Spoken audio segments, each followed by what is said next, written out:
ಅಭಿಮನ್ಯುವಿನ ದಂತ ಕಟ್ಟಾಗಿರುವ ಬಗ್ಗೆ ಇದೀಗ ಮಾಹಿತಿ ಸಿಗ್ತಾ ಇದೆ.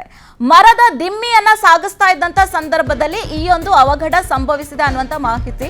ಅಭಿಮನ್ಯು ಎಡಭಾಗದಲ್ಲಿರುವಂತಹ ದಂತ ಏನಿದೆ ಅದರ ತುದಿ ಮುರಿತ ಆಗಿದೆ ಅನ್ನುವಂಥದ್ರ ಬಗ್ಗೆ ಮಾಹಿತಿ ಸಿಗ್ತಾ ಇದೆ. ಕ್ಯಾಪ್ಟನ್ ಅಭಿಮನ್ಯು ಇದೀಗ ಪಶು ವೈದ್ಯರಿಂದ ಚಿಕಿತ್ಸೆಯನ್ನ ಪಡಿತಾ ಇದ್ದಾನೆ.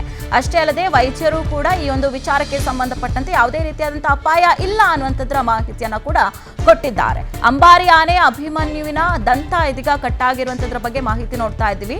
ಅಭಿಮನ್ಯು ಅಂದ್ರೆ ದಿಮ್ಮಿ ಅಂದ್ರೆ ದೊಡ್ಡ ದೊಡ್ಡ ಮರದ ದಿಮ್ಮಿಗಳು ಏನಿರುತ್ತೆ ಅದನ್ನ ಸಾಗಿಸುವಂತ ಕೆಲಸದಲ್ಲಿ ತೊಡಗಿಕೊಂಡಿರುತ್ತೆ ಅಭಿಮನ್ಯು. ಆ ಸಂದರ್ಭದಲ್ಲಿ ಮರದ ವೇಟ್ ಜಾಸ್ತಿಯಾಗಿ ಈ ಒಂದು ಅಭಿಮನ್ಯುವಿನ ದಂತದ ತುದಿ ಭಾಗ ಕಟ್ಟಾಗಿದೆ ಅನ್ನುವಂಥದ್ರ ಬಗ್ಗೆ ಮಾಹಿತಿ ಸಿಗ್ತಾ ಇರುವಂಥದ್ದು.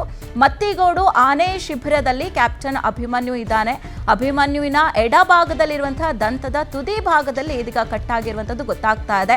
ಮರದ ದಿಮ್ಮಿ ಹಾಗೆ ಕಠಿಣವಾದಂತಹ ವಸ್ತುವಿಗೆ ಬಡಿದು ಇದು ತುಂಡಾಗಿದೆ ಅನ್ನುವಂಥದ್ರ ಬಗ್ಗೆ ಕೂಡ ಇದೀಗ ಮಾಹಿತಿ ಲಭ್ಯವಾಗ್ತಾ ಇದೆ. ಅಷ್ಟೇ ಅಲ್ಲದೆ ಪಶು ವೈದ್ಯರಿಂದ ಇದೀಗ ಚಿಕಿತ್ಸೆ ಕೂಡ ಮುಂದುವರೆದಿದೆ ಅಭಿಮನ್ಯುವಿಗೆ. ಆದರೆ ಯಾವುದೇ ರೀತಿಯಾದಂತಹ ಆತಂಕ ಇಲ್ಲ ಅನ್ನುವಂಥ ಅಭಿಪ್ರಾಯವನ್ನ ವೈದ್ಯರು ಇದೀಗ ತಿಳಿಸಿದ್ದಾರೆ.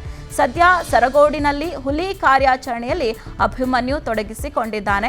ಅಭಿಮನ್ಯುವಿನ ಎಡಭಾಗದಲ್ಲಿರುವಂತಹ ದಂತದ ತುದಿ ಮುರಿತ ಆಗಿರುವಂಥದ್ದು. ಕ್ಯಾಪ್ಟನ್ ಅಭಿಮನ್ಯು ನಾವು ದಸರಾ ಸಂದರ್ಭದಲ್ಲಿ ಈತನಿಗೆ ಸಾಕಷ್ಟು ಫ್ಯಾನ್ಸ್ ಕೂಡ ಇದ್ದಾರೆ. ಸೊ ದಸರಾ ಮುಗಿದ ನಂತರದಲ್ಲಿ ಕ್ಯಾಂಪ್ಗಳಲ್ಲಿ ಶಿಬಿರಗಳಲ್ಲಿ ತೊಡಗಿಸಿಕೊಳ್ಳುವಂತಹ ಅಭಿಮನ್ಯು ಇದೀಗ ದಿಮ್ಮಿಯನ್ನ ಹೊರುವಂಥ ಸಂದರ್ಭದಲ್ಲಿ ಆತನ ಒಂದು ಎಡಭಾಗದ ದಂತ ಮುರಿತ ಆಗಿರುವಂಥ ಪ್ರಕರಣವನ್ನು ಗಮನಿಸ್ತಾ ಇದ್ದೀವಿ.